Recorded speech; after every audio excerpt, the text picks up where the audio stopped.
The offensive line has been a major issue for the Minnesota Vikings going back to time and memoriam, and the Vikings hoped that they finally got it right, the right combination with Darrisaw, Ezra, Bradbury, year 4. Mama, I can change him. Rookie Ed Ingram in the second round. And of course, Brian, the real deal O'Neill, quickly becoming, if not already, established as one of the best right tackles. No, he's already established one of the best right tackles, but soon, Tristan Wirfs, Ryan Ramczyk, we're coming for you, baby. We're coming for the number 1 spot.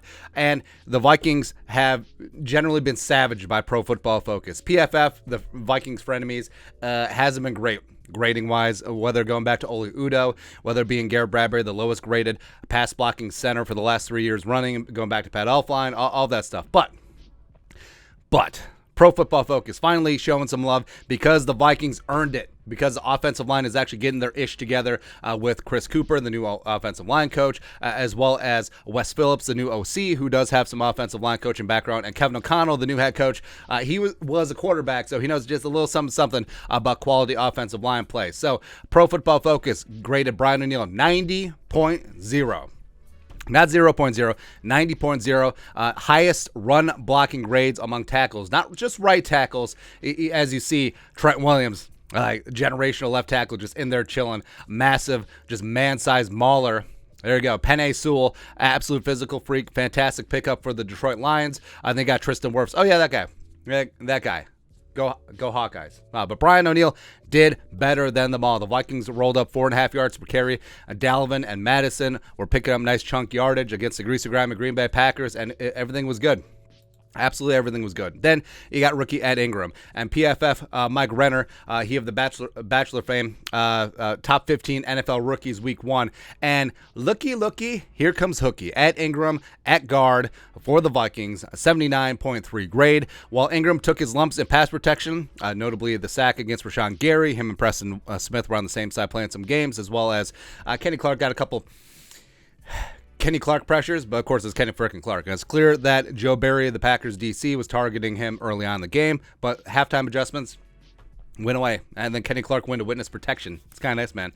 He handled himself exquisitely in the ground game. He allowed 5 pressures in pass protection for a 31.2 grade in that regard, yet earned an 87.4 run blocking grade on the day to lead all rookies. So the Vikings, respect. The Vikings the last couple years, even with all their faults, especially on interior pass blocking, they could run the ball. Like, the Minnesota Movement Company is legit. There's a reason why Dalvin and Madison and even King Kenne have racked up a bunch of yardage over the last couple of years. And now they're starting to really get things together when it comes to offensive line, interior pass protection, which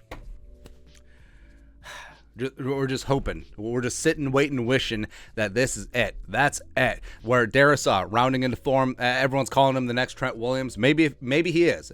Hell, if he's 60 cents on the dollar of Trent Williams, I mean, he's going to be a borderline Pro Bowl player. I think that he can be that guy. Ezra Cleveland is really settling in nicely at left guard. Ezra had a nice all-around game, including just completely decleating a couple dudes where he's looking around looking for work. Darrisaw, even though he allowed 3 pressures, didn't give up a sack. They only gave up 1 sack on the day. Now, what's interesting is that Pro Football Focus dinged them for 18 pressures, but in watching in real time, the eyeball test, it didn't seem like that.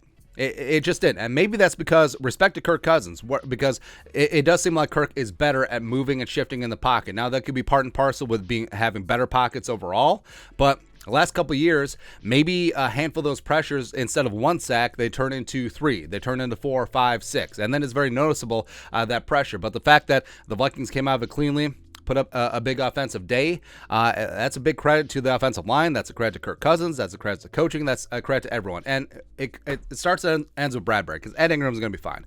So Bradbury, there was a reason why he was a first-round pick a couple years ago. The Grim Reacher out of NC State, physical freak, and ironically, going up against Jason Kelsey this week of the Eagles. He was the guy coming out of Cincinnati, undersized center. Bradbury, that's what he was supposed to be. Undersized center with great movement skills, can still hold his ground. And Bradbury, respect, has put on some good weight, gained 15 pounds this offseason. Hopefully it all went to that ass. Because, hey, Kenny Clark didn't get a sack. Even though, yes, maybe they were picking on Ed Ingram a little bit, going after the rookie, but the nightmare scenarios that we've seen over and over and over again playing the Greasy, Grimy Green Bay Packers of Kenny Clark, the Packers nose tackle, just forklifting Garrett Bradbury into Kirk Cousins' lap. We didn't see that. We didn't see that. And again, we don't need this offensive line to be elite. Although, I mean, we'll take it. If they're just middle of the pack, just middle of the pack, well, they'll be elite in run blocking, but middle of the pack in pass blocking, this offense will be phenomenal. Absolutely phenomenal. And it does start now with Bradbury, where he's always been good in run blocking, respect. He was adequate in pass protection, even though PFF dinged him. Again, eyeball test, we will certainly take that. And then also he looked very confident at the line of scrimmage calling protections, which have changed in the new offense. But if they can cut and paste their performance week one, where they're able to fantastic run blocking, very good clean pockets for Kirk Cousins to operate. Cousins, respect, also was able to navigate around a little bit of pressure, buy a little bit extra time, made some big plays down the field. With this offensive line, this team can win a lot of games because it's going to make things easier for Kirk Cousins, going to make things easier for Dalvin, going to make things easier for the entire receiving core. And you almost don't want to talk about it because you don't want to jinx it, because you're just feeling really good right now. But, of course, it's going to be a big test week 2 Monday Night Football because you got the immortal Fletcher Cox, the ageless Brandon Graham, Josh Sweat is legit, Jordan Davis, the rookie first-round pick out of Georgia.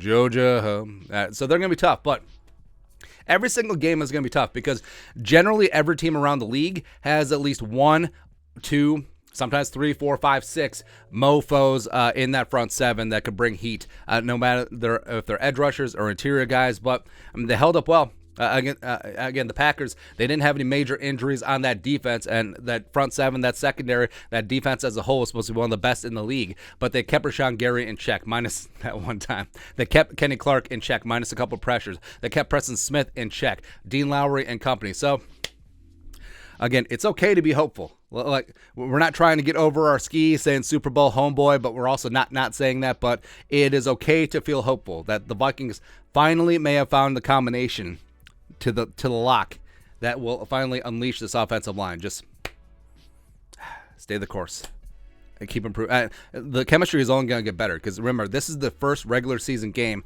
with this specific lineup. So these guys are just going to get better as Ingram gets better, as Garrett Bradbury gets better, maybe get some confidence back he hasn't had since he was a senior at NC State.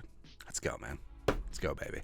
But your thoughts on our thoughts. PFF shows the Vikings offensive line some love, rightfully so. Let us know your thoughts on our thoughts in the comment section below. Subscribe for daily Vikings takes. Want to support the work? Put a little something in the Venmo. But till next time, Skol, production value.